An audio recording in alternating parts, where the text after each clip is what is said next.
Yay! We are live. How is everybody? Welcome, sexy souls. This is WooWoo, where I guess technically we're all weird and just a tad woo-woo, okay? So it's kind of in the name. I don't know why it likes to do that. I have myself over I used to be on the other side of the room where there's a lot more space, but I have moved stuff around.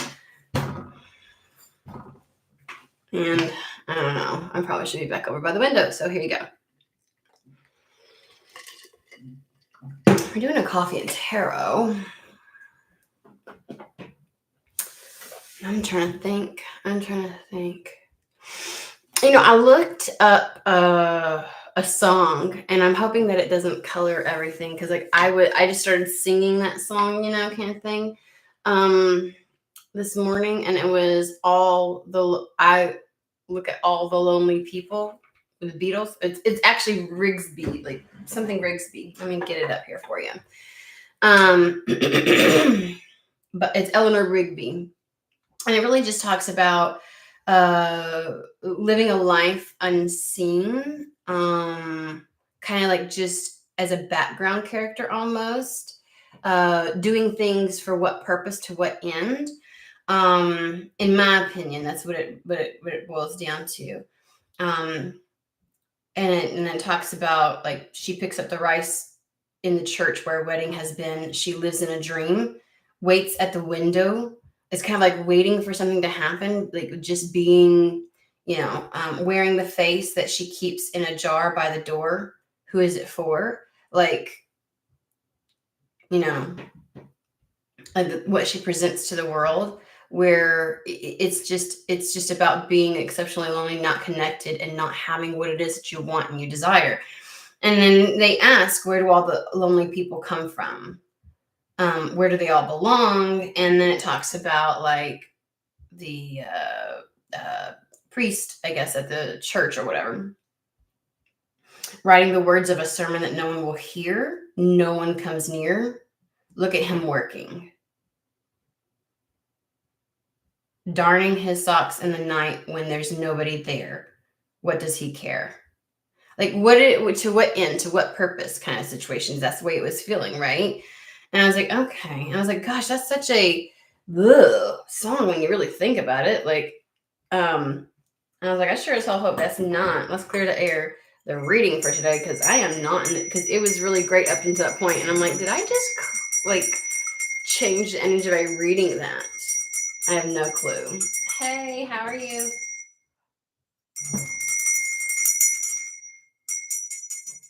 I don't know why it's ringing differently. That's a handmade bell, by the way. So let's go ahead and get into this and see what there is. There really wasn't any. I had an exceptionally good morning with my meditations and stuff.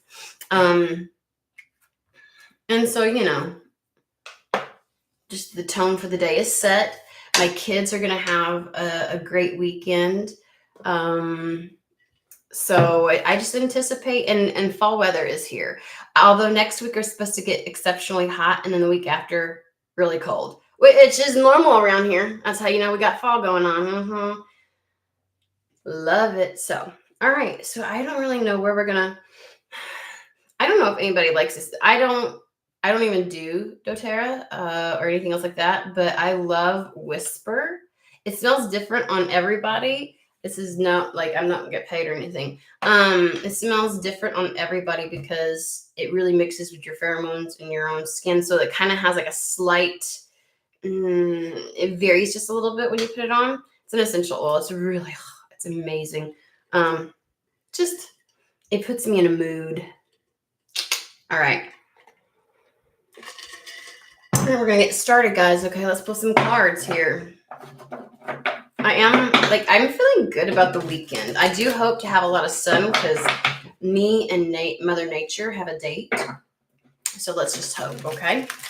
Let's get this going. I am getting not quite like I'm about to bungee jump type of,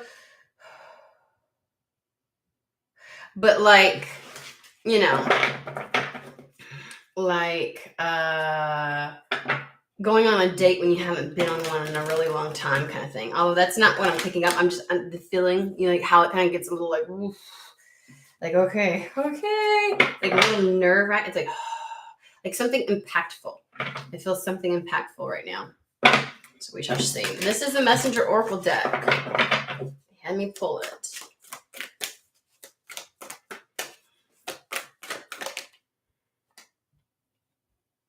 I just said that I was going to go out this weekend. I was like, I've got a date with Mother Nature, like with the earth.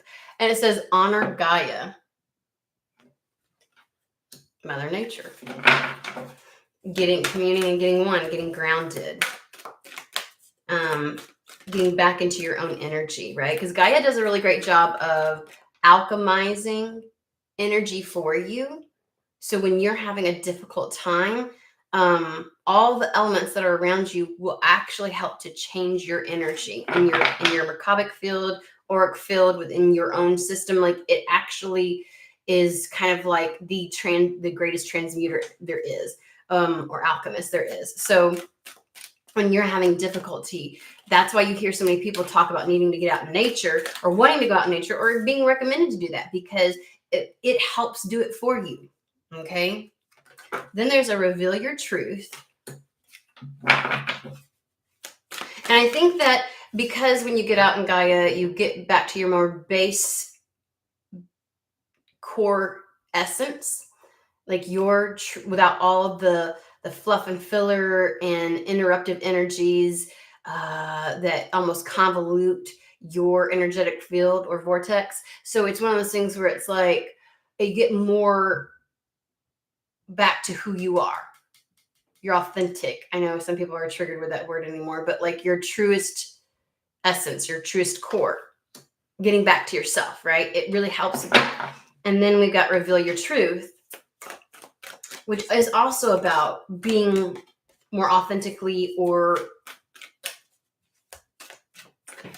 walking through life more accurately who you are, right? Rather than a facade.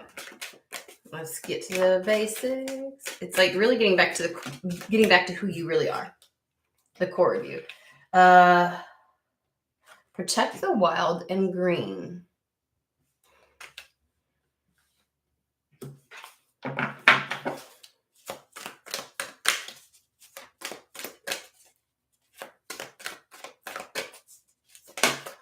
It's reminding me of the rewilding yourself. It's like, again, still getting back to who you really are.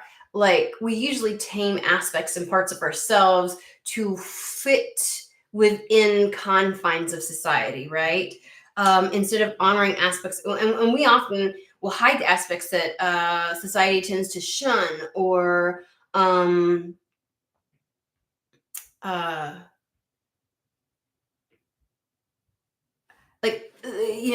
want us to conform.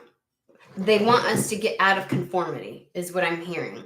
Getting back to the thing that makes you feel, I'm just getting like this raw energy that like springs up from your sacral.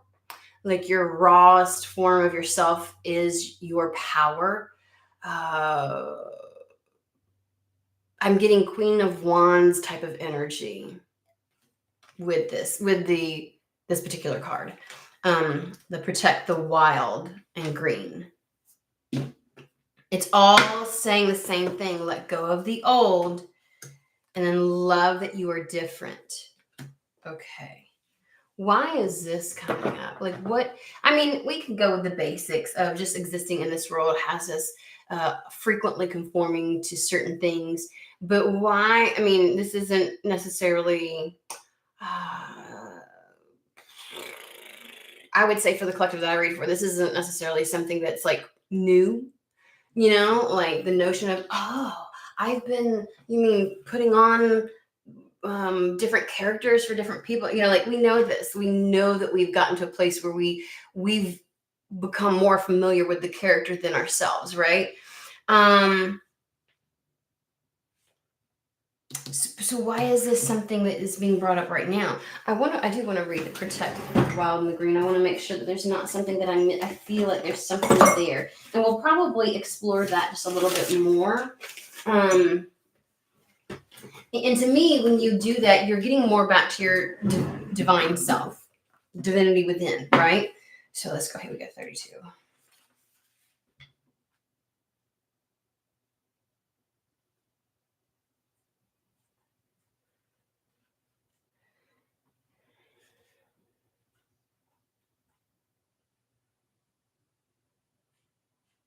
Talks about your relationship with the world as a symbiotic one.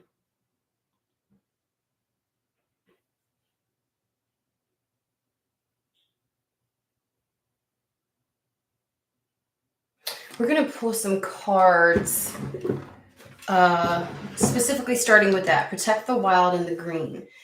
I'm getting like flourishing and the parts of you that want to, like not letting that inner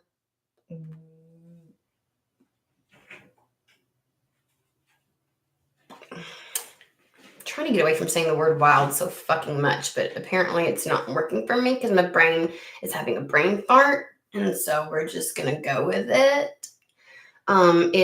It's protecting the wild raw nature of who you are at and allowing it to flourish. Because to me, the green is the essence of flourishing, something growing and being healthy because it's nurtured, right? So okay, Storm and Tarot. Why is this the message today? Why is this pertinent? There's a reason you're bringing this up today. It's just not a new concept. And I think it would be really simplistic and basic to be like, oh, well, you've kind of been conforming a lot. Conformity is the word today. And I get it, but like, what are you, I mean, there's so many varying ways that it could happen, even without our awareness that we're doing it. Why is it this week, this moment, this time, the one to bring this up?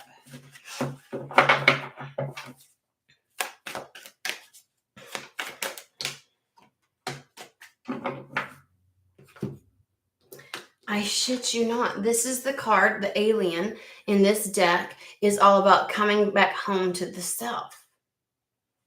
Like, I'm going to read it to you guys. I swear to God. I always read this one, and I'm like, I finally memorized it, but I always try to read, like, when I tell you this is the message, like, they're not playing. Like, they're like, I'm not going to, like, okay, where did I put the freaking... I know y'all know exactly what it's like to, oh, what else? I mean, but it's such an ADD thing. I swear to God. I'm over here digging. I'm like, where is it at? Oh, it's in here. I did put it up. Like, you know, like, because I put stuff everywhere. And then I see something, oh, I need to call this. And it's like, the brain. I'm going to read the alien. I do it all the time. So anybody who's here understands and knows. And yes, we're going to repeat history here. But there's a remembering the semblance of something more astonishing, more beautiful, and utterly miraculous surfacing. The rekindling of dreams, new possibilities, new worlds. He invites you to weave your earthly wisdom into new forms and expressions that have never existed before. He lifts you way above what you thought was possible, way beyond what you thought was you, lifting you out of your personality and its defenses and placing you back into yourself, whole and complete. The alien who carries spectacular visions and wonders must always seek a way home to the stars, the light from afar, being in this world but not of it, meaning not a product of it, reminding that you are always, no matter what, on a journey back home to the light. The alien represents your own hidden or lost wonder and miraculous powers, the parts of you that have become alien to you. In the difficulties of life, the learning, the rules, and consequences of family, schoolwork, and relationships, parts of ourselves must remain hidden, suppressed, and denied. See, this is exactly what I said. Parts of the whole remain hidden and unknown. The alien signals your urge for freedom. Naked, untainted, there are no masks. There is no great cover-up. He catalyzes self-discovery and ignites the drive to question, challenge, and dissolve the walls that box us in.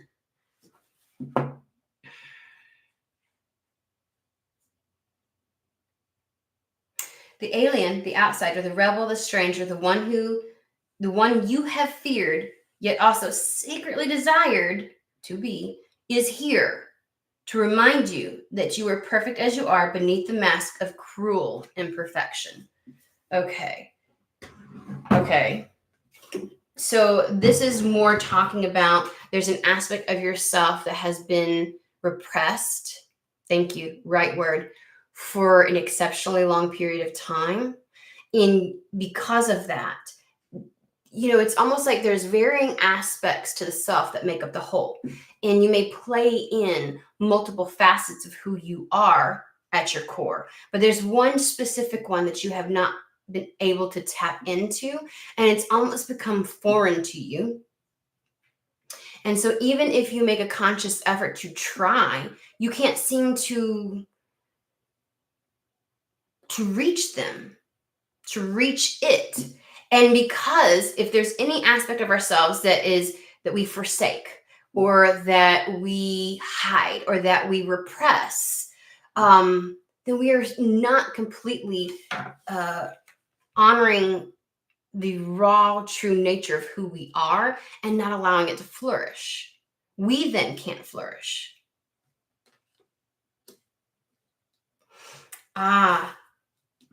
What is it? I didn't even pay attention to what the second card is. The Six of Cups. It's a return.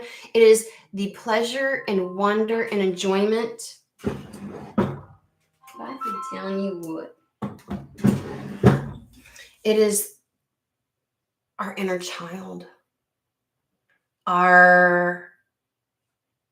The aspect of ourselves that can imagine and play. Play sounds really good. I think that's what they're talking about. It is the antithesis. I don't even know if that's the accurate or correct word to our serious adult nature. I mean, it is the exact opposite. It's out of balance. You've forgotten how to, even when you try to play, you can't tap back into that. It's like the adventurer within you, right? Because when you're a child, your inner child has this wild imagination and can find an adventure in anything, and can come up with the most imaginative possibilities, which then is an essential aspect of the self when you need solutions and creative workarounds and all that kind of stuff. Like the inner child is like where that flourishes. And there's a need, it's like being stuck in the adult and not knowing how to find this one. And it's like, this used to be so like the thing, it feels like, that people would recognize about you. And if somebody were to ask somebody, oh, well, what about so-and-so? Like, this is one of the first things that they would fucking talk about. Like your essence, this, like you brought levity to the environments you would walk into just by your personality. It would shine through in your personality. It would shine through in your interactions with people. It would shine through in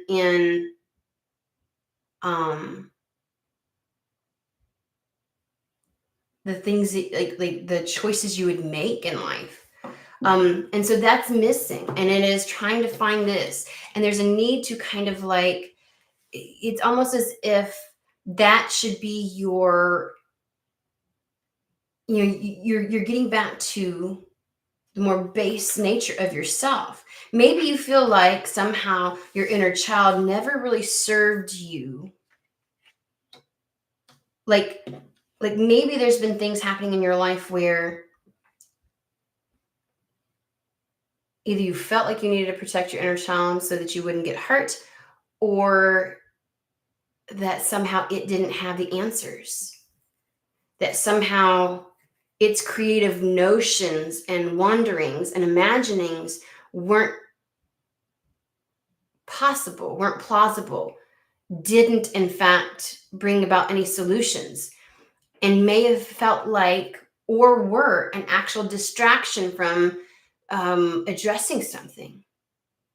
And so you chose to repress it, because I am getting this is more of a, while I feel like there are aspects external to you that may have contributed to this is more of a choice to go, okay, wait. Like somehow it didn't serve you. And it may,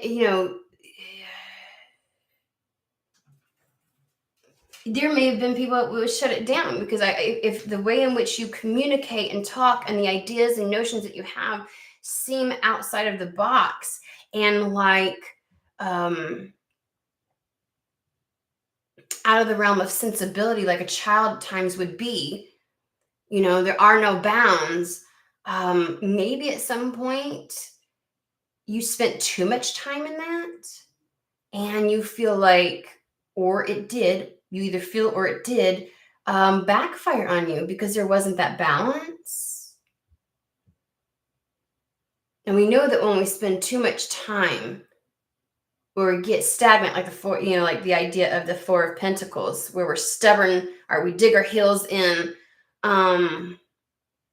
or the Four of Cups, that apathetic energy of we stay in something for too long, and it ends up creating discord within our life. So then we feel like we've got to somehow either go to the exact opposite, and maybe a distrust of that aspect of the self developed. But I feel like there's a yearning for this, a yearning to get familiar with it again. a desire to not completely be rid of it, but to, and maybe you're seeing the worth and the value of that aspect of the self. Like you're now recognizing, oh, I shouldn't have completely repressed that. I just should have been able to move in unison instead of setting up shop in just one area or aspect of my life, the aspect of the self. And so for you, it's like, oh, I cut off my life force when I did it, or I shut down the pipeline for solutions and pathways when I did that. So there's this need to get back familiar, and it feels as if somebody is having difficulty with that.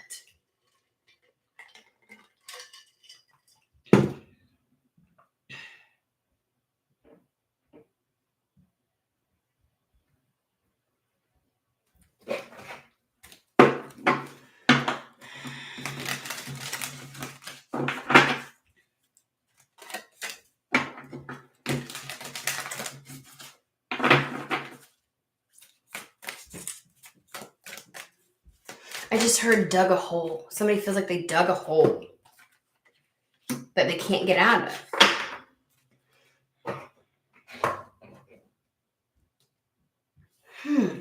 Prayer and inner peace and truth as protection.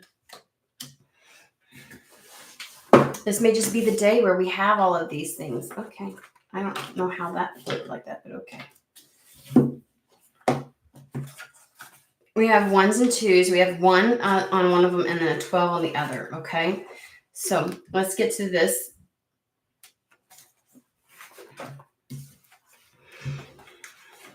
It's called the pipe card.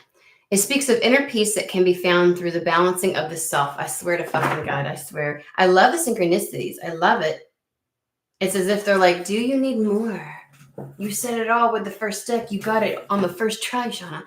Well, sometimes we just got to explore this on various different levels. Okay, so let's just dig in. All right. It is now time to honor both sides of your nature, male and female, or masculine and feminine, right? Your higher self, your human, your adult, your child, and to acknowledge the eternal flame of great mystery that lives inside you. How you influence the lives of others depends on this balance.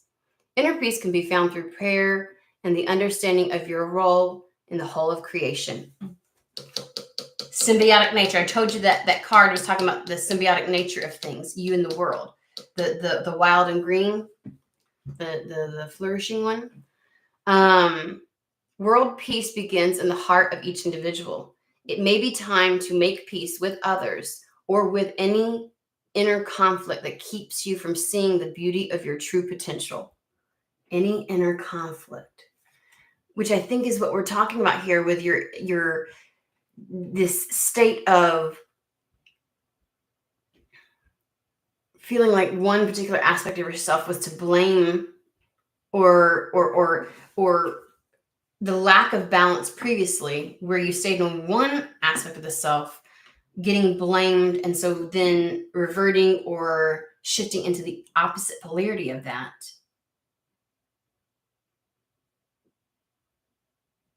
Repressing that one aspect rather than finding the balance. And maybe the circumstances around you made it very difficult to figure out what that looked like.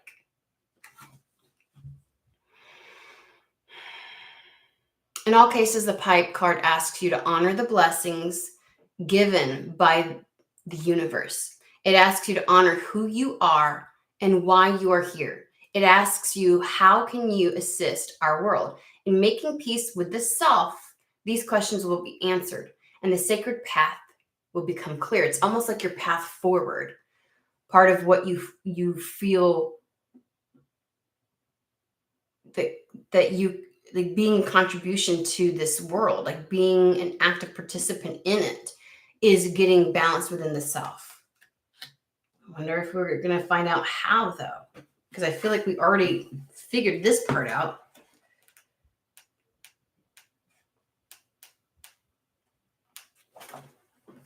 This is a short one. Okay. Truth as protection. If the arrow has found its target in your cards today, you are being asked to find the truth of your present situation. You can protect yourself from uncomfortable situations by using the truth as a protection. It does not matter what others think of you. You know the truth. When you honor that truth, you cannot be hurt by the lies of others. Arrow also speaks of the ideas of brotherhood. This is to say that you must armor yourself with the good intent and truthfulness of those you wish to associate with. Drop those who would no longer honor your path or truth. Remember, Arrow is straight and always says, stay on the sacred path. I feel like Arrow is talking about just being able to stay on your path, on your course, is about honoring the self and getting balance within the self. That the only way in which you can be led astray is if you are not employing, utilizing, and in harmony with all aspects of the self.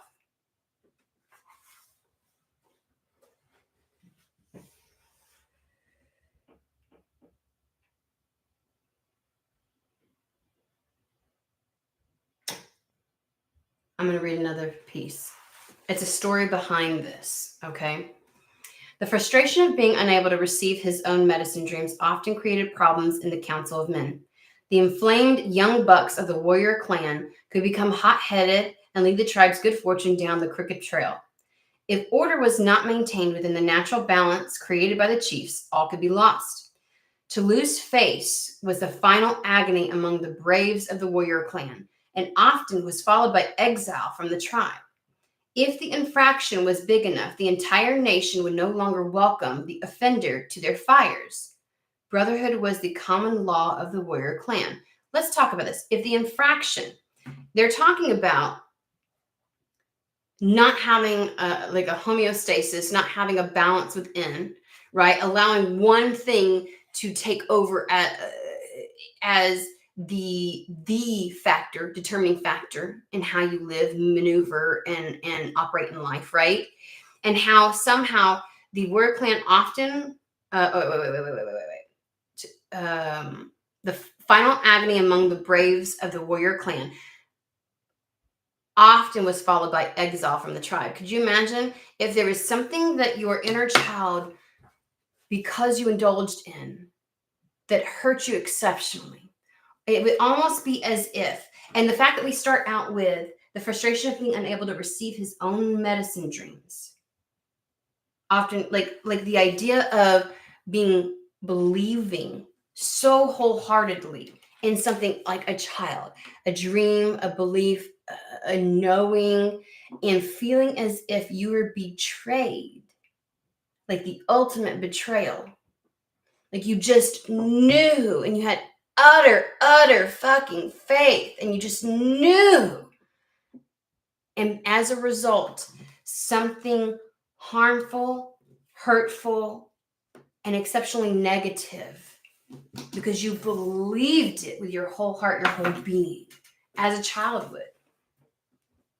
And then somehow it's as if the most ultimate betrayal. This could be with a myriad of things. It could be the belief that you would be able to achieve such and such, or that this particular person, the goodness of this person, like you just trusted, you had faith. Faith comes from that the unbridled spirit, the knowing, right? And it's like when you feel the utter betrayal of that you allowed that aspect of yourself to lead. Maybe you didn't even stay, but that led, and you feel utterly betrayed as a result. Exile, repression. You no longer have a seat at the fucking table.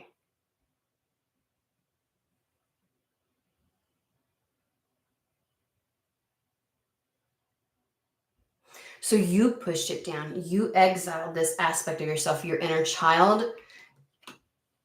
It's almost like you made it go sit at the children's table. Like you don't have a seat at the big boys' table. You need to go.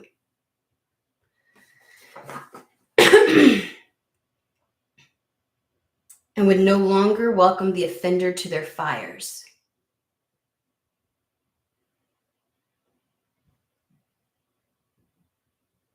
As if your inner child no longer gets to be a part of your life force, because fire is your life force, the energy.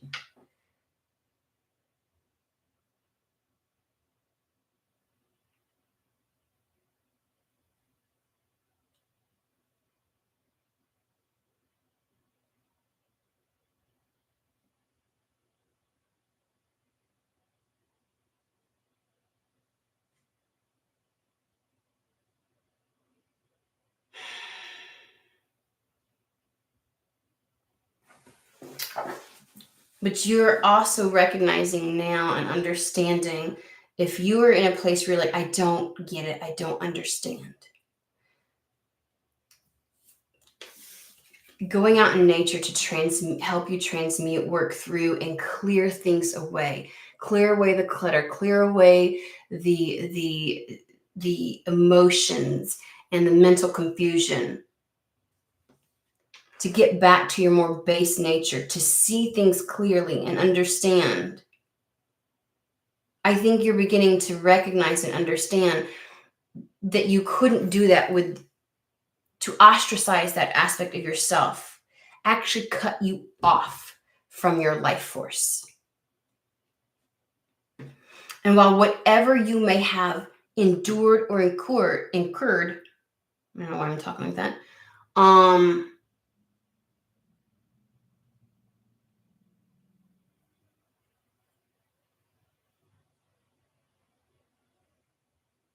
it's like cutting off the left arm to spite the right.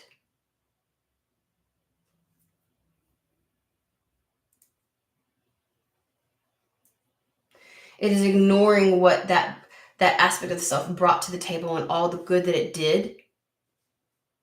You went through something that felt like the ultimate.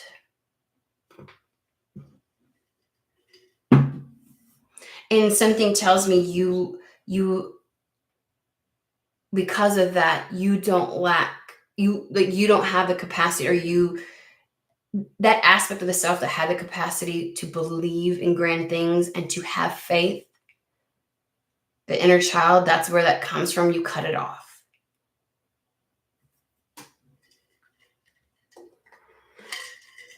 So even in your moment of, I want to rekindle, I want to have those things again, I want to believe, I want to change the energy, I want the solution, I want the, well, you cut it off. You cut that aspect out of yourself. You exiled it. So now you're like, how do I get that back?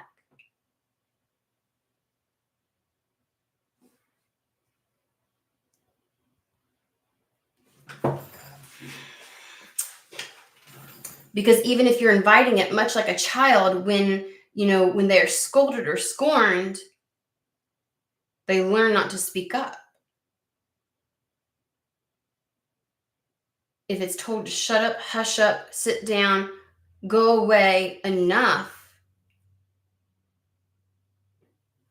then even if you're like, hey, well, tell me what you think. Like if you start engaging a child, like if they get punished enough or blamed enough,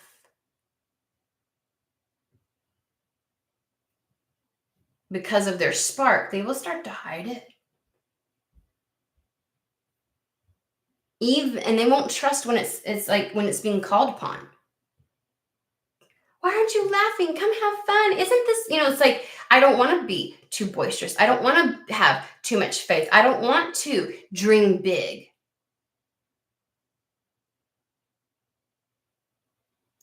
Or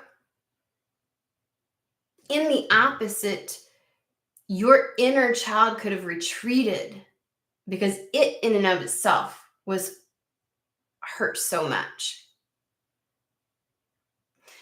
Have you ever seen a child dream so big, and when the reality of something comes to them, they don't want to dream big again? Maybe your inner child feels responsible. That's another take. Maybe your inner child feels responsible. Little kids will do things all the time, not knowing what ramifications there may be. They get excited and they get enthralled with something. And there are times, and we hear stories where, let's get something simple because it can get really drastic. The last thing you have, an adult has as a remembrance, a token from their childhood or from their parent who passed, and then that child being its most authentic, boisterous, whatever self, like, it breaks it in some capacity. And to witness the pain on the parent's face that they never intended to inflict. So maybe your inner child's like, I never intended to inflict this level of pain on the other aspects of myself. Did your inner child feel responsible, guilty? I didn't mean to do this. And to witness the level of pain the whole self had to go through as a result of voicing a dream, feeling excitement for that dream, believing in the possibilities. Maybe it doesn't want to do that again. Maybe when you're calling it, this is like a mutual thing, right? Like you blow up, like a parent blows up out of their own anguish, not trying to ostracize a child, but as a result, an event occurred that not only created pain within the whole of a person, that was felt through every aspect of an individual, but there was a lashing out, a cry, like a deep soul guttural cry as a result, and feeling responsible and guilty and ashamed and hurt too, the inner child backs away. I never wanted that to happen. I never wanted to hurt you, Mom. I never wanted to da-da-da-da. I never wanted to, and it's like fear of doing that again. They stay silent. They stay quiet. They stay still. They hide in their room. They dim their own light for fear they may do something like that again.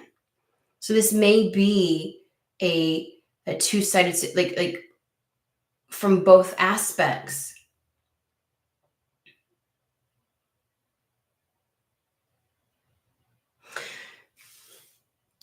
And to have that conversation, that true, honest, genuine conversation with the self,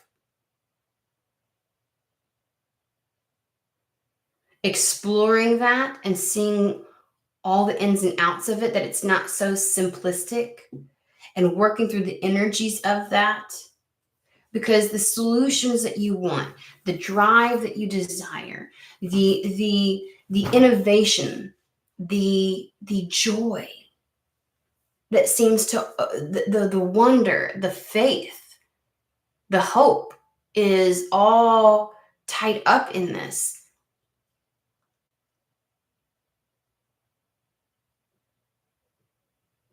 And much like a child, think of like hyperactive kids who are just, their energy abounds and they have to find outlets and ways, and maybe their imagination got away with them and they did something and they're flailing and dancing, and that's what shattered the thing. And it's like, oh my gosh, like I can't sit still. I just can't be like Johnny or Susie or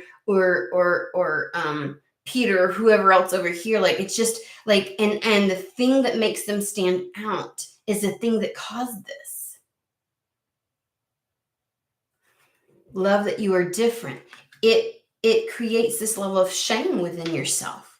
And if we're talking, which we are, about one of the aspects, then you may be carrying shame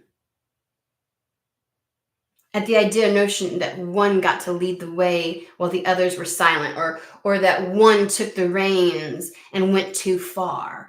And it's like shame at the idea that you don't know how to balance those aspects of the self. And so you, like this feeling of, I always mess things up. That's what it feels like. That's an inner child thing.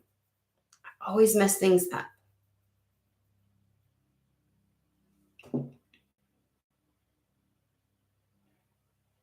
And then to feel guilty and bad afterwards, guilt and shame for having, how do I say this? Held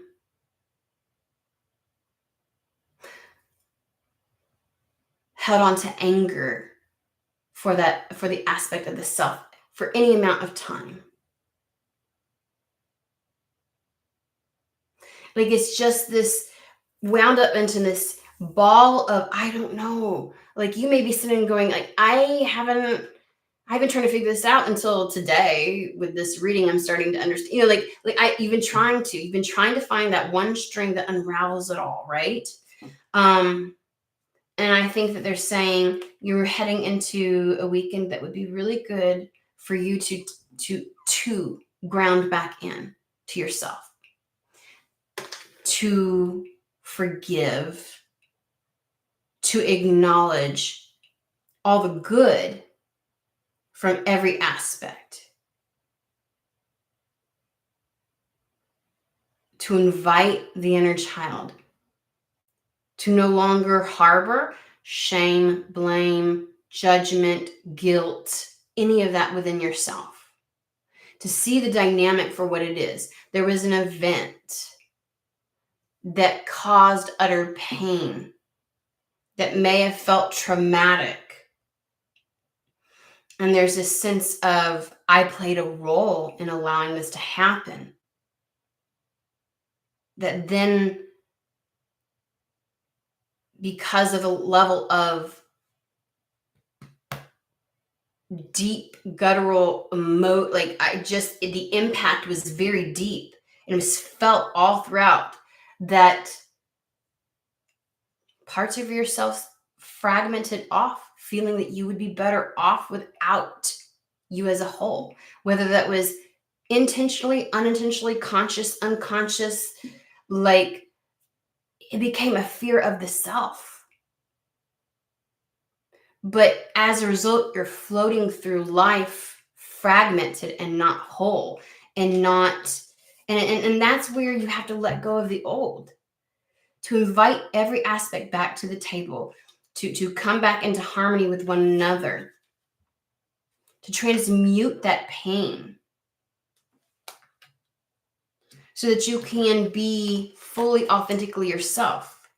Because you may have in a response, because the fragmented self, even if you have moved beyond any traumatic event or any negative occurrences, that fragmented self, being fragmented alone is painful.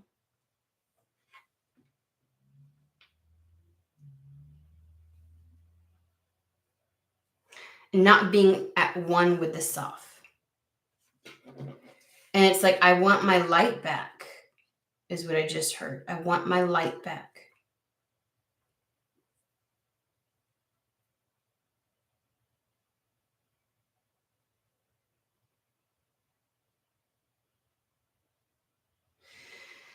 And it's funny, they're giving me the truth as protection, being like using truth as the justification.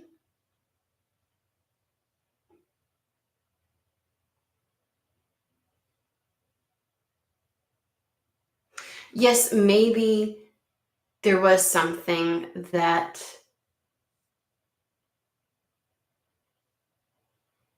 a particular aspect of yourself led the charge on, and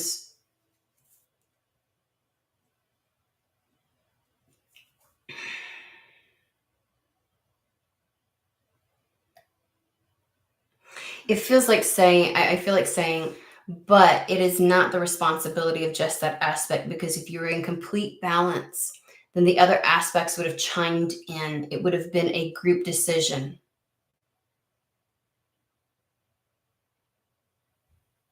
So other aspects of the self decided and chose to elevate that voice, that knowing, that piece above all other, instead of allowing it to be a whole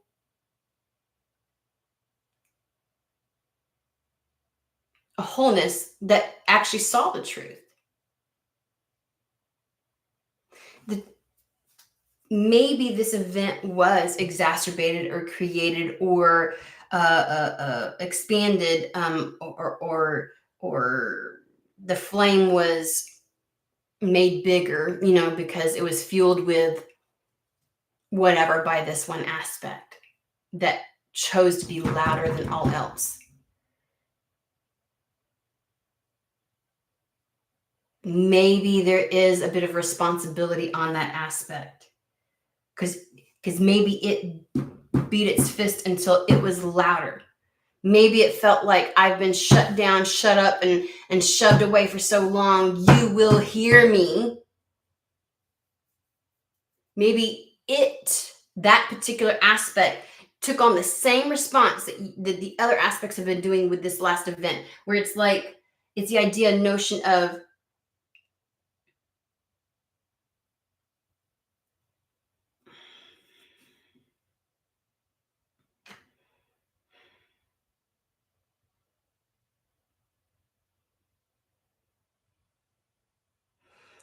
the inner child didn't listen to all the other aspects. And now the flip side is happening, where the other aspects chose to repress and isolate the inner child, when it was never meant to be that way. The lesson, the piece of information, the understanding that should have been garnered from this event is that you as a whole are required. And that, again, the whole purpose of this reading, it is your responsibility to maintain that balance within. And that when you are finding difficulty in doing so, in grounding and getting back to your true essence, your true core, that you implore other methodologies, that you remind yourself. And so this idea of the symbiotic nature around you is the symbiotic nature within you of all the aspects, that they all are required to be in homeostasis with one another, that they work in tandem with one another. To maintain that symbiosis is to implore and have all of them at the table, not to exalt aspects, to not have any one having a higher voice than the other. It is about the balance within.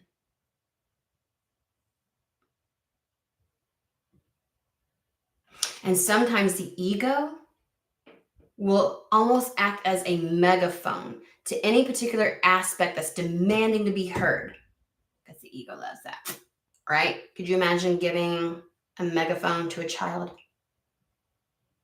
Now imagine giving a megaphone to one of those insanely angry over people breathing adults. Can you imagine that shit? That's what's been going on.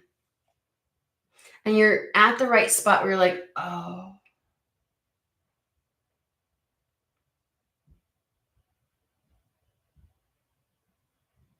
Just like the parent who realizes after the fact what happened when they were that way with the child, when they lashed out like that, and when they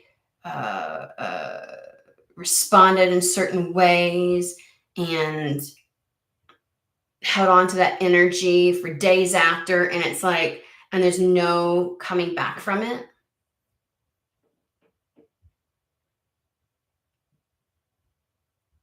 That it requires a bit of repair and trust being built again. It can be difficult. And so I think now is the time to let go of the old,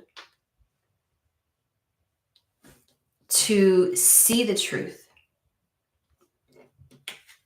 the real truth, not just of who you are, but of what you've been doing to yourself, what you've been going through, how things played out, your truth, to really try and understand.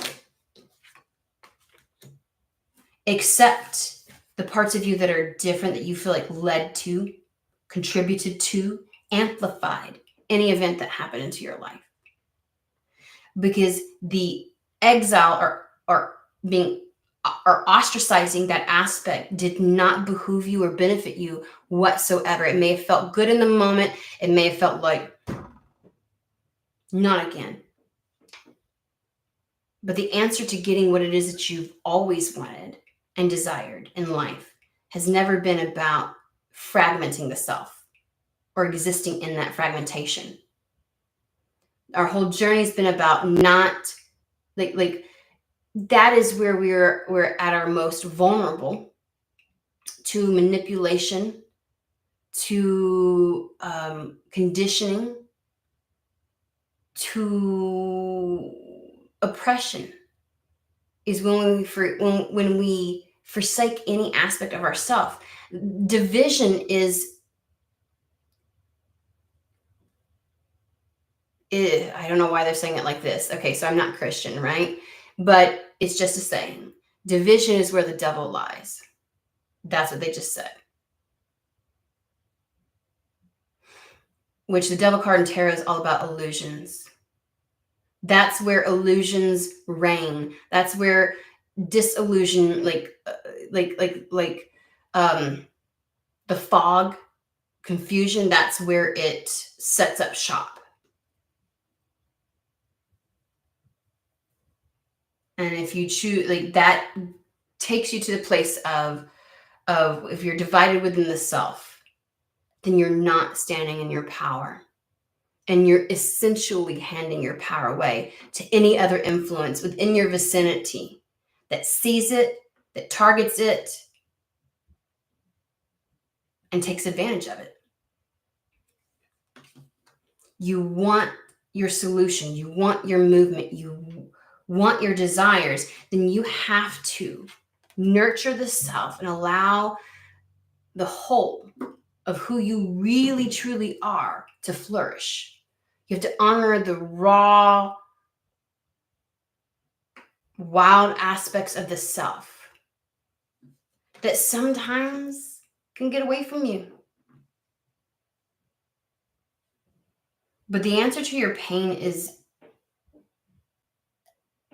never going to be division or fragmentation unless you want to continuously feel that pain. If you are looking to elongate, continue, and remain trapped within that paradigm and that loop,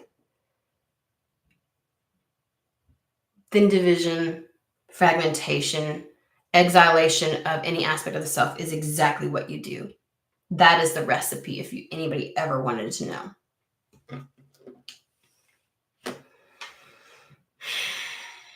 And the idea of truth as your protection, like truth of, but that did happen and that was caused by this, was almost used as an armor to not get back in harmony with oneself, to justify the exhalation of one aspect.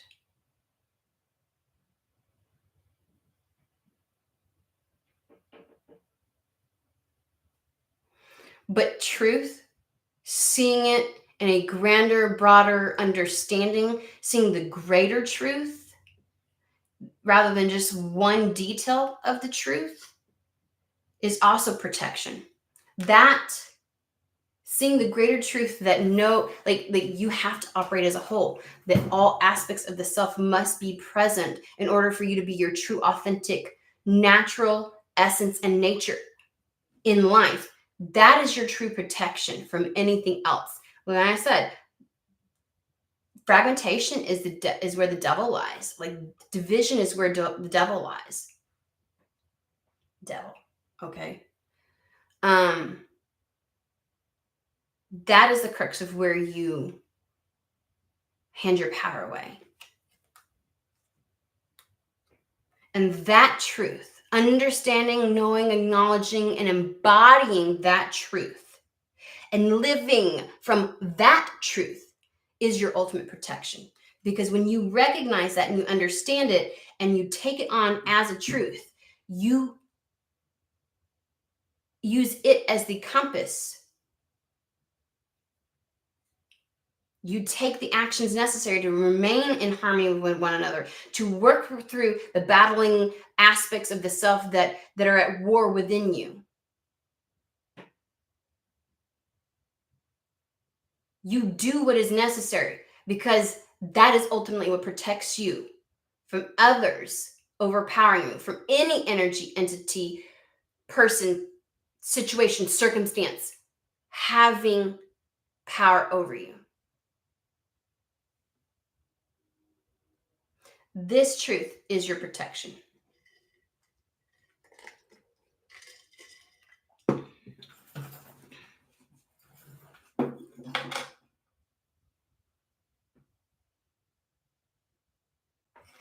Oh, hey, LP.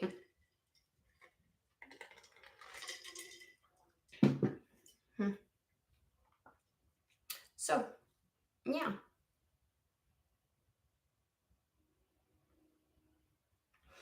And ultimately, if you have felt like the solution to something, the creative solution to something hasn't arisen, I'd say this is exactly the fucking reason why.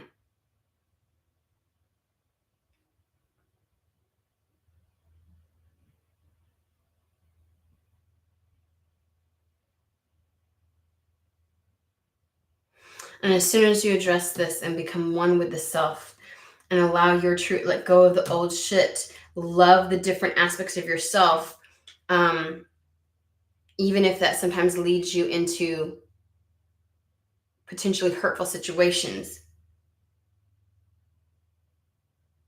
and just get back to your most authentic nature and live from that point. Nurture that and allow that to grow. You get back to who you are, your solution will show up. That inner child will amaze you.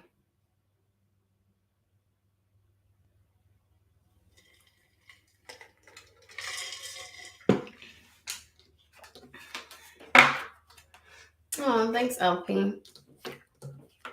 That was a really good fucking reading, and it just flowed amazingly. That was really good. I sure hope that it finds whoever it's meant for. We're going to do a real quick weekend check-in, and then we're going to hop on. See here, it's 11 o'clock my time. All righty.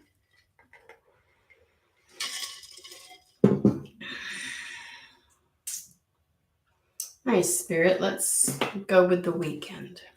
Give a little foresight into what's coming. Or see if there's a message they have for anybody in regards to the weekend.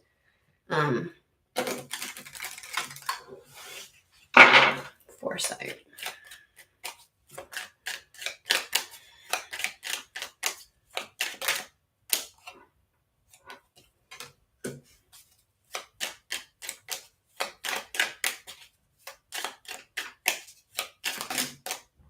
All righty.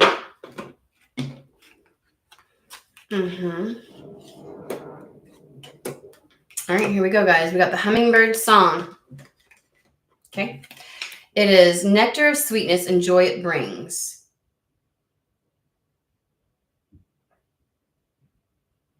The hummingbird's healing as medicine it sings.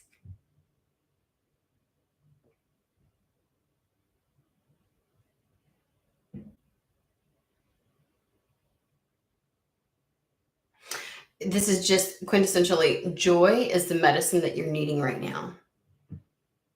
It is the allowance and indulgence of any of the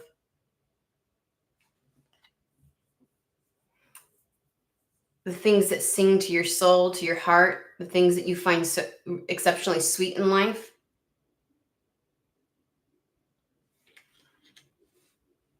Like joy is the medicine that you're needing right now. We have draw down the moon. The forest nymphs dance in sheer delight, singing soft songs. There's a lot of singing and there's a lot of joy. Find us in the wild, good night. There's that wilderness. It is letting yourself have fun. This is just having fun. This is intentionally doing something that would bring out your joy. I feel like wild abandon a little bit, like just, you know what I mean? Without a care of what it looks like to other people. Like, I feel there's something about, like, there may be an opportunity to do something really joyful and like delightful, like something that would just like elicit it. And it's like the allowance of that. You may feel like you don't know how to, or you can't, but it's just the allowance of it. And then we have the intuition. Simple, complex words of pain or words that heal. You come to know the truth by the way that it feels.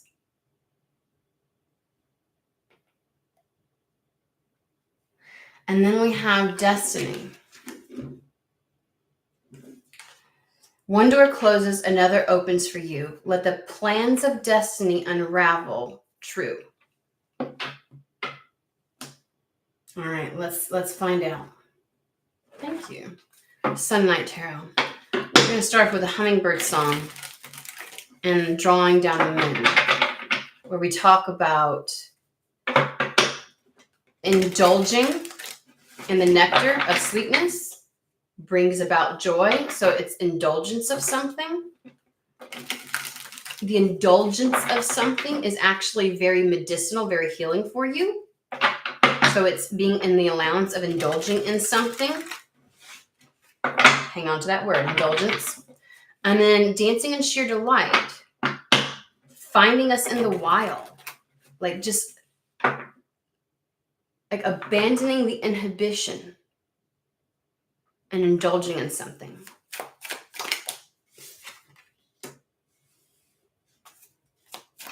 Yeah, and don't cut it off.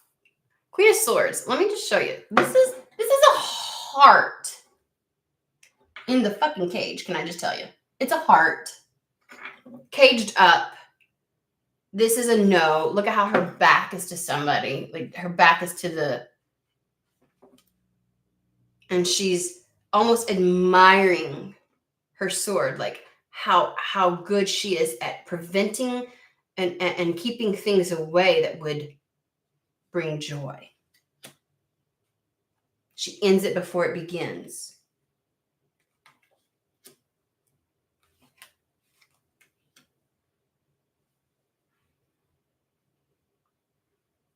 She is a burden, I will tell you. That is your burden. That is the burden you bear, is your refusal to allow yourself to indulge and just go about something with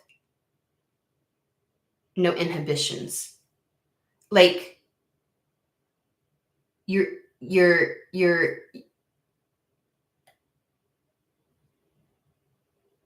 yeah, something's inhibiting you. She is. The Queen of Swords is inhibiting you. And that is dragging you down. We got the Ten of Wands. Look at that oppressive energy.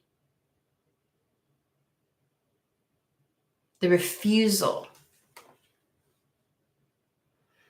And the ultimate quintessential tarot card of indulging in something.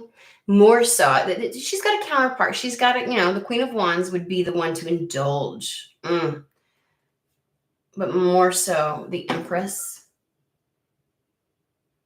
All the abundance that's around her. The Empress to me is the experience of it. Because like some people will go and do things and they don't experience it, right? It's like they're going through the motions. You ever just go and do something and you're like, this is not fun. You won't allow it. You can't feel that feeling to well up in you. You can't like go there.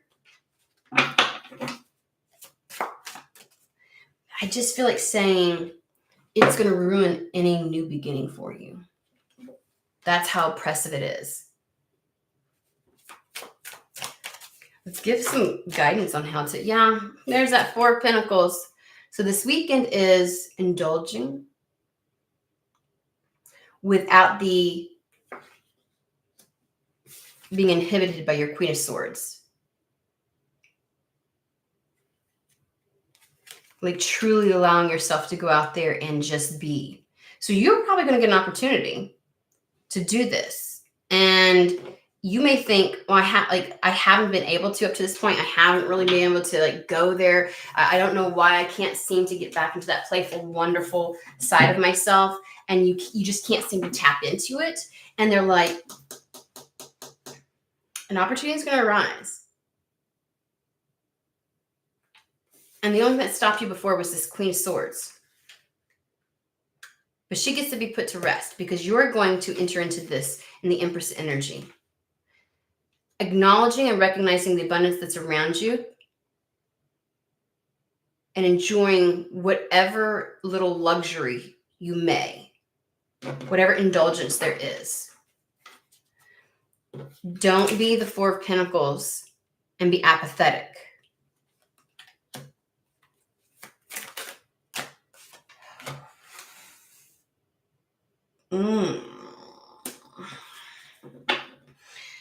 There's going to be something that kind of like, I want to say might ignite someone's passion or they keep giving me the fucking word, your inhibition.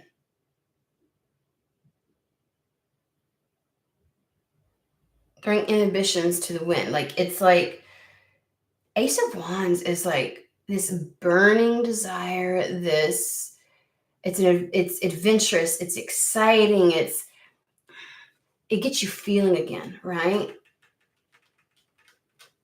It sparks something off. And there's this idea and notion, we have the Seven of Wands with it, is you're doing it for you. Because you deserve it. You're worth it. I don't know what the Queen of Swords tries to convince you of, where it's like, I can't because of X, Y, and Z. whatever reason you have to nix this type of thing, this level of like indulgence, because this is more of an indulgence of letting yourself go there, like desire wise. This is the experiential aspect of something, right? The way it feels. Like way the body feels, not just like my emotions. Emotions is one thing. The way something feels, the way it like can charge you up. Like it's a necessity. The Seven of Wands is all about defending your choices and your reasons and sticking by them and standing true to them and following through because you're worth it. Because you have self-respect, self-worth, you have confidence. Like you know what I mean? It's standing in your fucking power is what it is. You do this for that reason. Tell me about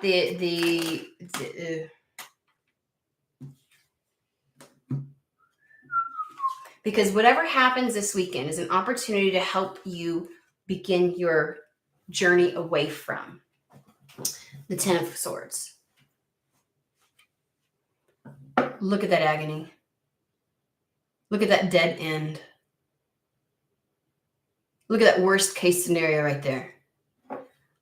This Ace of Wands is like the first step in the Six of Swords. The journey away from that into joy, peace, emotional fulfillment.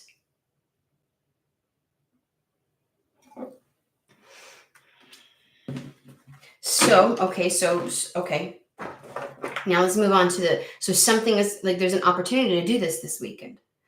Simple, complex words of pain or words that heal. You come to know the truth by the way that it feels. Again, Ace of Wands. There's something that almost puts you back in your body and out of here. You get to experience it, right? One door closes, another opens for you. Let the plans of destiny unravel true. So, what the fuck? What is this shit? New era elements.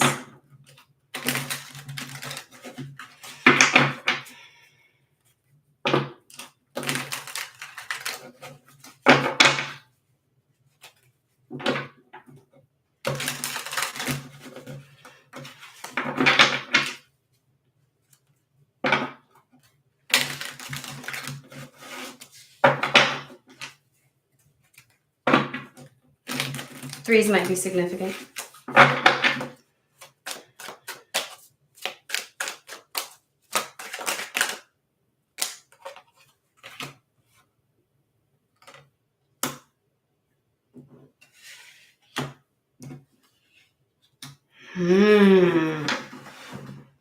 Okay.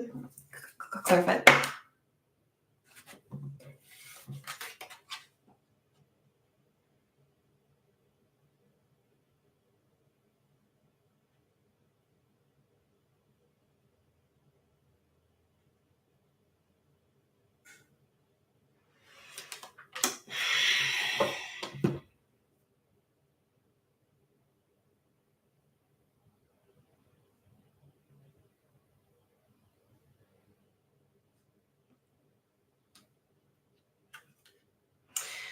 So remember when I said the Empress was a lot like the Queen of Wands?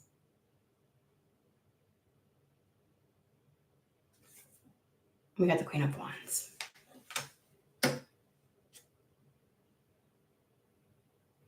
Queen of Wands is the knowing, the quintessential knowing, the indulgent, the experiential aspect of life. We have the Ace of Swords, clarity of a path or a clear path forward or something being revealed, a truth being shown. And then we have the Nine of Wands, which is all about utter sheer determination. Something at all costs.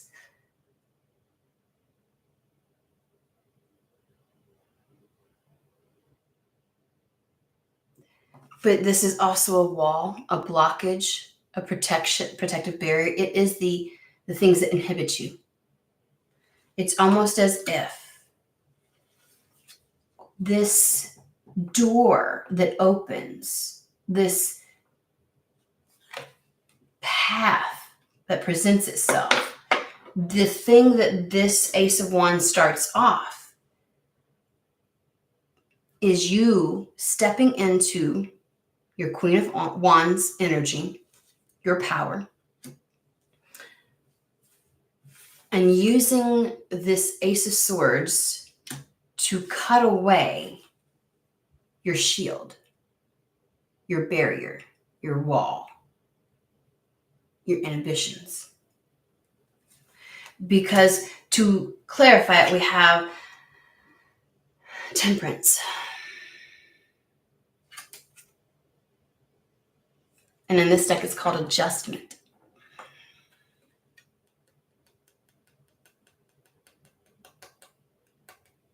Something about getting into this really fiery, I'm going to live it up and feel it, not just numbing it out. I'm not talking about going out there and just being wild, like going through the motions, and because there's a difference between feeling it and experiencing it and going through the motions or numbing it out, right?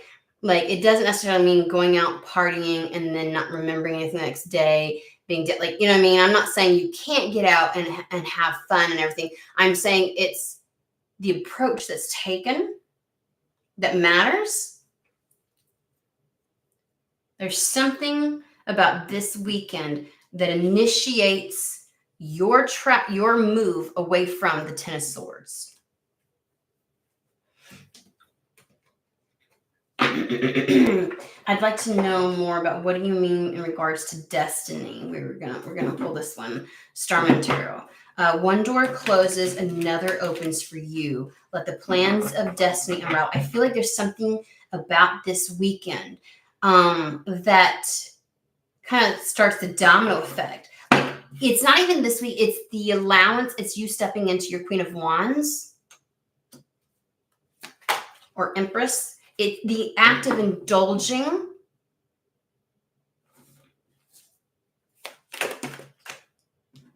the world. It's something, the path opens up for you. Give me more though. Because something about it, it's like you get back in touch when you get back in touch with your body and you get back in touch with the way things feel and you actually experience life versus perceiving it and being affected emotionally, but you experience it, you're living, you're thriving in it, then you know the way that it feels. It's like your body's coming back online.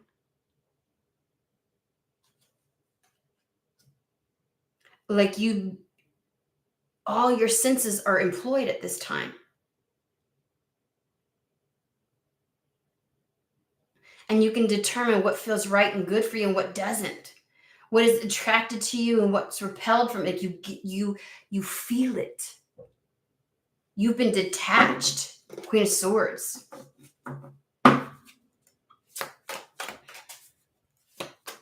And that has impeded your intuition. I have a magnet on this dang thing, and it can't, everything metal. Everything metal, can I just tell you? Something does open up for you. Because we have the Knight of Swords here. Utter change. Like, something about the potential of this weekend changes your path, changes your energetic sequencing. I don't know why they're saying it like that. Changes all of your energy.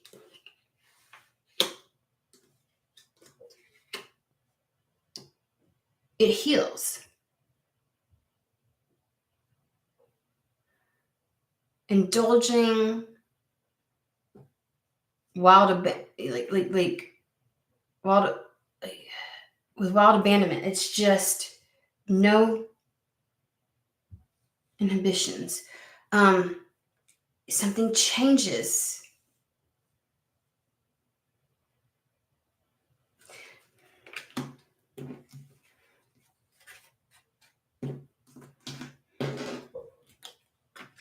I think your apathy. It targets your apathy. It gives you motivation. Queen of Wands. Gives you passion again. Helps you to have a direction again. Helps you to feel the direction. To feel the power behind the drive for something. It gets you out of apathy. Something about this weekend gets you out of apathy.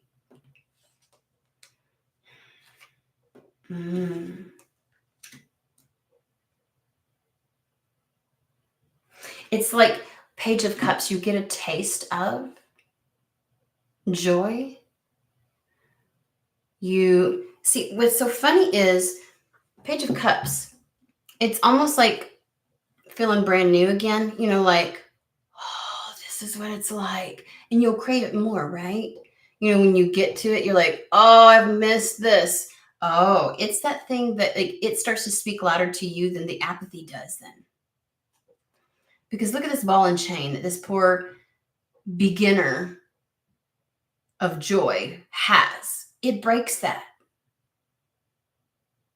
It's the snowball effect, right? You get a little bit of it, you want more, and you want more. And it becomes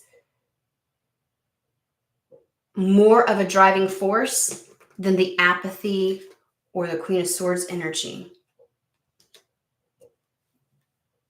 Because you go from the Page of Cups, which is like the taste of it, the initiation of it, into the Queen of Cups. This is like the reignition of your heart. And this is, oh, yeah, that's how I live my life. That's how I lead my life.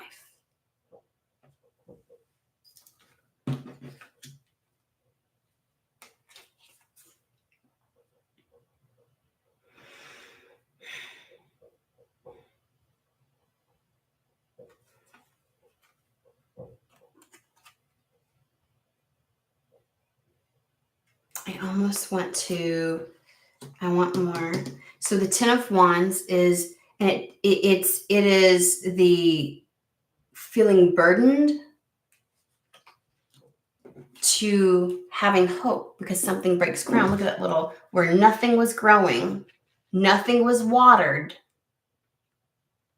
That little tiny cloud that waters this is the Page of Cups. It is the tipping point.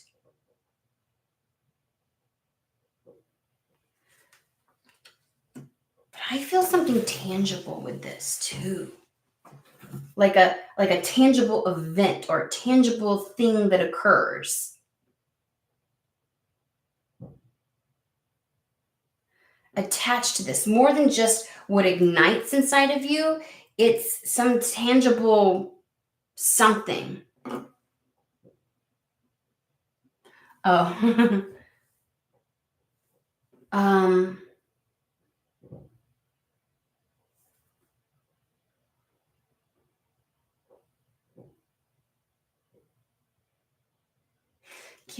Give me a little more in this one right here.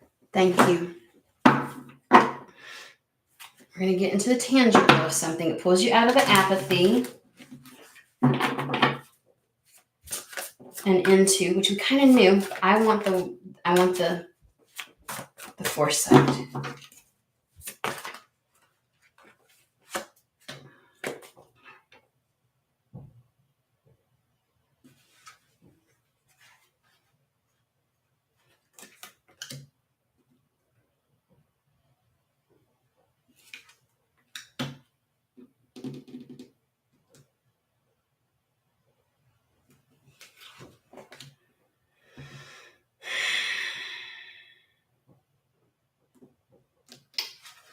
fears and any fear or lack that you're experiencing. We got the Five of Pentacles. Like you're missing the boat or you're missing out on something. We have the Page of Fire, where it's like news of an exciting new endeavor. The page brings in the Ace of Wands. The idea of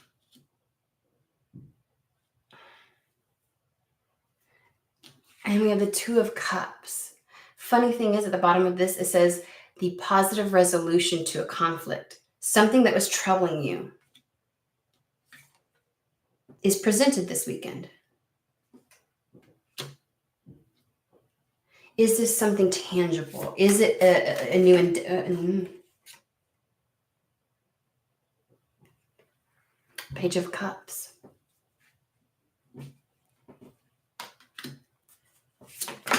A new person entering your life. Okay. Oh, okay. Okay. It says a significant life event. Or a powerful revelation that leads to change.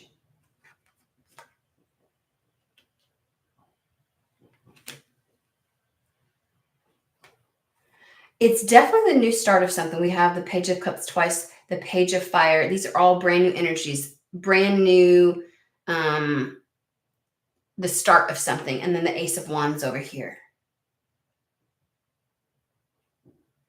And it's almost as if, and if we got the Two of Cups here, even though it's the resolution, like a positive resolution to some type of difficulty you're dealing with, or any level of lack or uncertainty, it is the idea or the introduction of an additional cup than your own. So there is a presence of a potential connection being made. Is it this weekend, or is it that the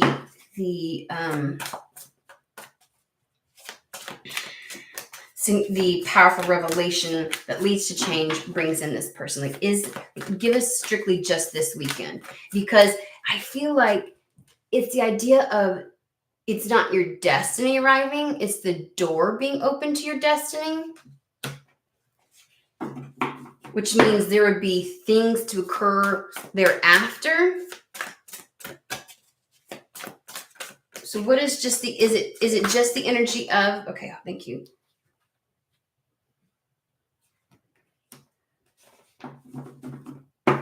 It's like the seed is planted for something. We have the Seven of Pentacles again. This weekend plants the seed for something to happen. Okay. Okay. The seed for something to happen.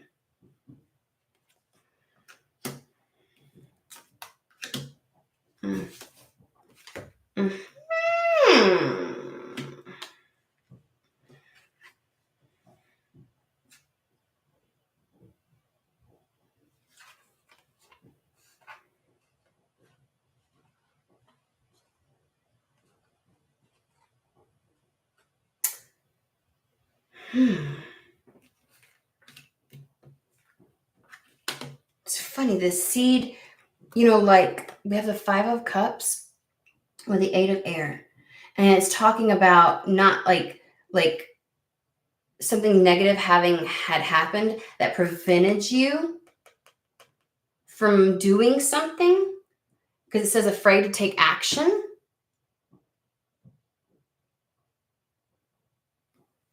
And action is what the Ace of Wands is all about. It's the desire and it's the action. It is, the wand suit is all about taking action. It's all about the life force being reignited. Now, the Queen of Wands is one that brings something into her. And it's funny because we keep calling you the Queen of Wands and we've got the King of Wands here.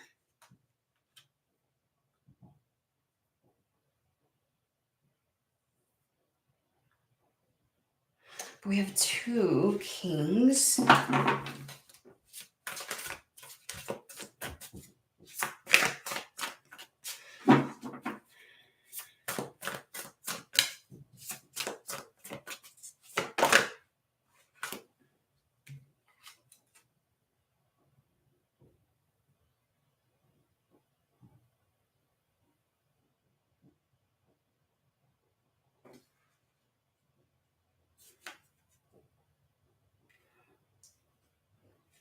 King of Earth is all about a successful time. Like when we're talking abstractly, it's like confidently accepting opportunities. It really says confidently accept opportunities. Then we have the Knight of Pentacles, loyalty, honorable, dedicated, kind, integral. Now we have the King of Wands.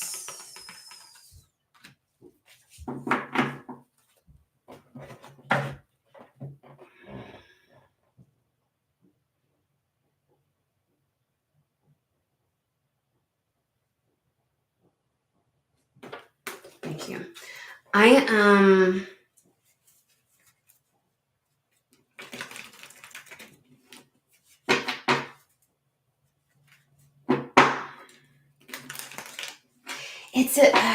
I still like whatever occurs this weekend. I'm not going to get too like expecting like there to like, but it is what it triggers the path leading to, I would say, meeting a particular individual, making some type of a connection.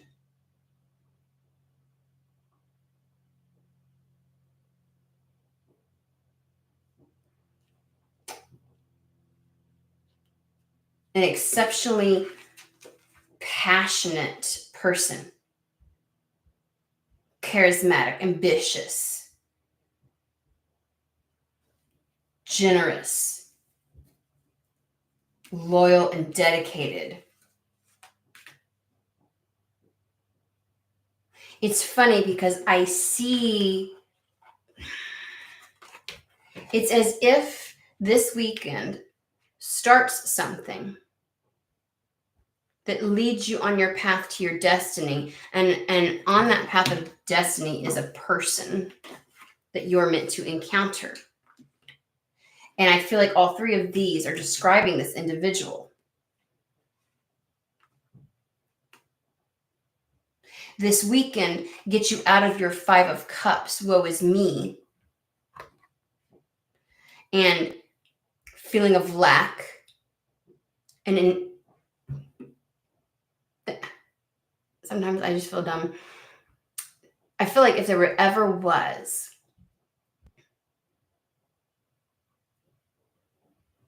a card that strictly would be your inhibitions, right?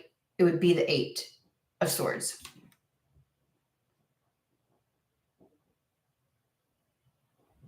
Lack of self-confidence, afraid to take action, illusion of being trapped, like being stuck, not able to. So whatever it is, guys, this weekend is like the kickoff.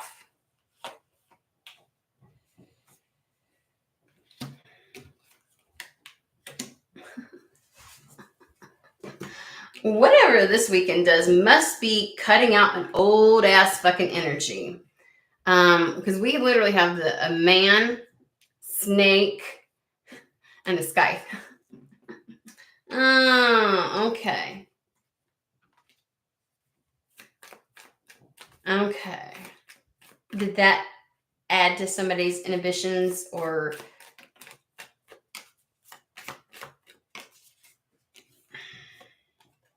that left you feeling oof.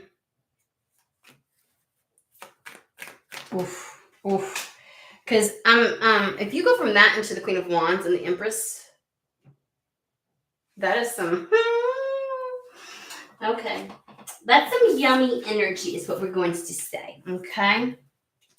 Yeah, it's the end of that. This is no longer being stuck, pulling up anchor, moving to new shores. Shit. This is shit getting good.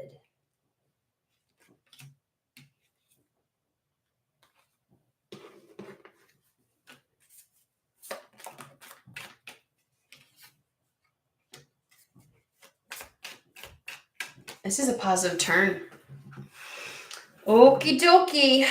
I feel like saying with a lot of confidence that there's something about indulging and not being inhibited and getting out and almost with like reckless abandonment. or abandon, and just indulging and allowing yourself and just feeling it instead of going through the motions this weekend is going to kick down the door. It's going to close the door out on something that inhibited you a lot. And I think it was past experiences, okay, particularly with people that left you feeling aimless, clueless, in the dark. And that's like whatever this weekend does, like going out and really feeling it allows you to kind of like reignite that aspect of yourself where you feel and sense, you get back into your body. It's like you come back online, and it closes the door to that apathy and opens the door, or opens the path, and it kickstarts the plans to bring somebody into your vicinity. It starts the evolution of you leaving that Ten of Swords, that victimhood, that victim mentality, that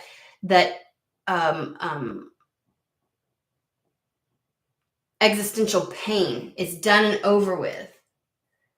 And you start to live life again because you're fucking worth it. And it just leads you to a massive change.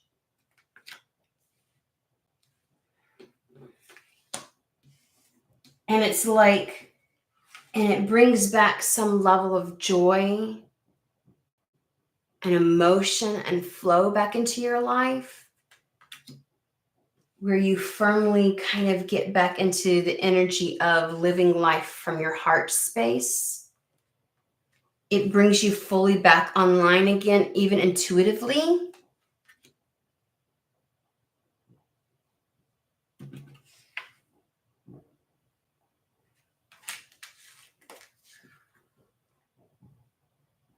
Takes you from being exceptionally burdened to finally feeling like something blossoms.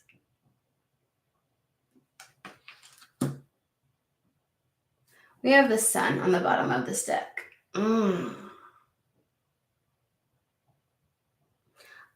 I want to say there's a potential for an event to occur this weekend, but what I want you to approach this weekend with is more the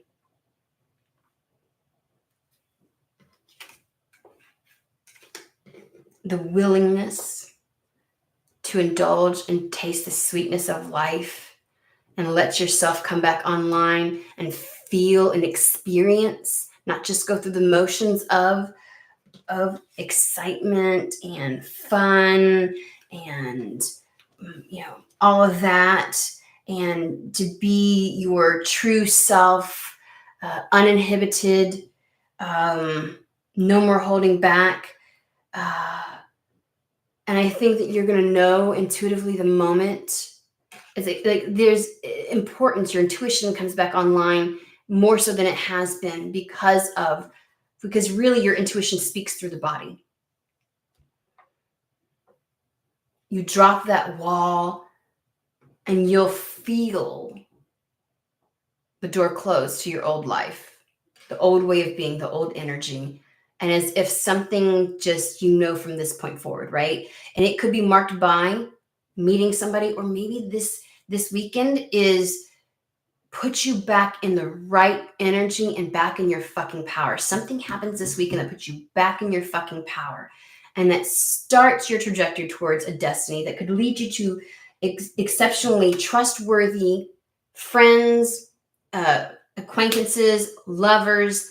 Like, it brings something very, just know that even if you can't pinpoint the event, although I feel like for some of you, there's going to be like a moment, right? You know the truth by the way that it feels, like, oh, this is impactful. This is something. It is a significant life event.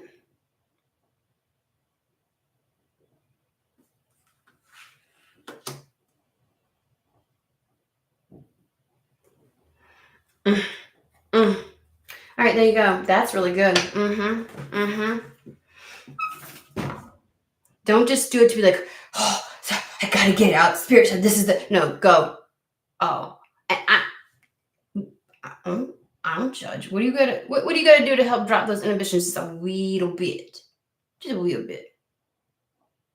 Just a little bit. What do you gotta do?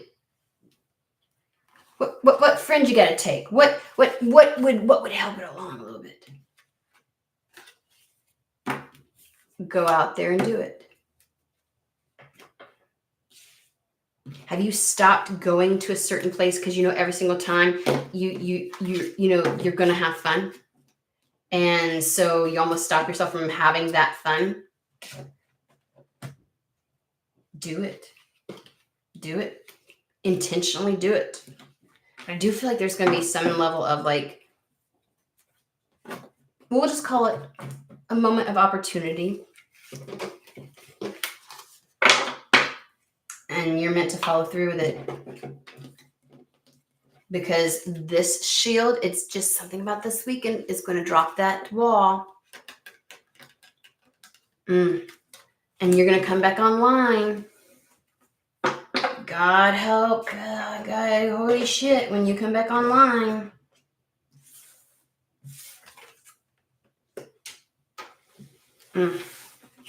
That's nice. Okay. All right. I hope everybody has a fantastic and wonderful day. I will completely understand if after that message you take heed of it and you do exactly what it says and you don't come back this weekend. I don't even know if I'm coming back this weekend. It might be Monday. We shall see. Okay. So until then, have a fantastic and wonderful day, and I will see you again soon.